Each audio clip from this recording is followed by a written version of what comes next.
My name is Tim Watson. I'm the Executive Director for the Springs at Happy Valley. I grew up in Fort Madison, Iowa, which is a small town in the southeast corner of Iowa. Snow every Christmas. I am an only child, so Christmas wasn't really a mystery for me. Under the Christmas tree, it was, whose present is this? And it was mine, because I was an only child. But one of the best memories I have from Christmas is having all of my cousins come over on Christmas Eve. And we'd have all kinds of cookies and pumpkin pie and desserts. But the evening ended with us around the Christmas tree drinking mulled wine from a recipe that my grandmother had been handed down to my grandmother. And I'm going to give you that recipe now. Our mulled wine recipe started with our mulling mix. About a half cup of the mix. It's allspice, cloves, star anise, and citrus peel, all mixed together in equal amounts of that half cup. We have 10 cinnamon sticks. We have an orange, just a regular orange that is dried out, and then cloves are stuck in it. All of this is going to be mixed into it. We go with a whole cup of brandy and 2 full bottles of wine. Very important, the most important part actually. And we had to keep that away from my cousins so that they didn't have some of that before we made the mulled wine. Okay? Nothing. Gosh, she knows how to do that. Mm-hmm. It's my first time. Yeah, right.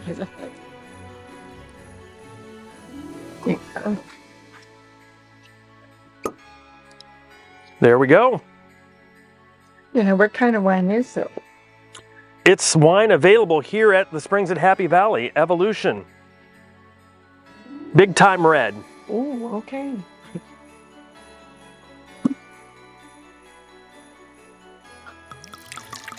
It's not my first rodeo. We can tell. Fort Madison has the 4th largest rodeo in the country. Smaller than the Pendleton Roundup. It is, I think.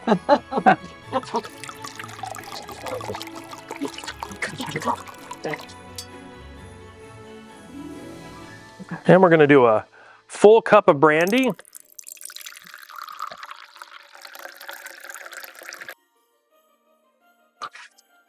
We often sang Christmas carols while we made this mix. Then for these ingredients, I usually start with the allspice first to get that in there and mixed around. So all of that goes in there, about a half cup of the mulling spice. And I stir that in, give it just a second to kind of absorb and get mixed into the mix. Then we just straight in put the 10 sticks of cinnamon. Same thing, I kind of make sure those get submerged because they have a tendency to want to float.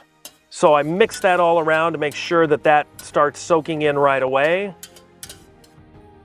And then my favorite is the dried orange with the cloves. You have to let it soak for a while, I'd say at least a couple of hours, so that it rehydrates and all of those flavors come out into the mulled wine. Once all of those ingredients are in there, you put it on a medium heat until it almost simmers. Then you reduce it to a low heat for 3 hours. Okay. And then all that flavor infuses into the wine and the brandy.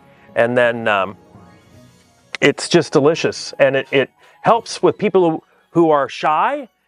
By the end of the evening, we're singing all the Christmas carols at full volume. Sounds good. Yeah. Well, that's something you'd want to start before breakfast, actually. I like how you think. About 3 hours before. Yeah. Sometimes we just throw out the ingredients except for the wine and the brandy. Oh, okay.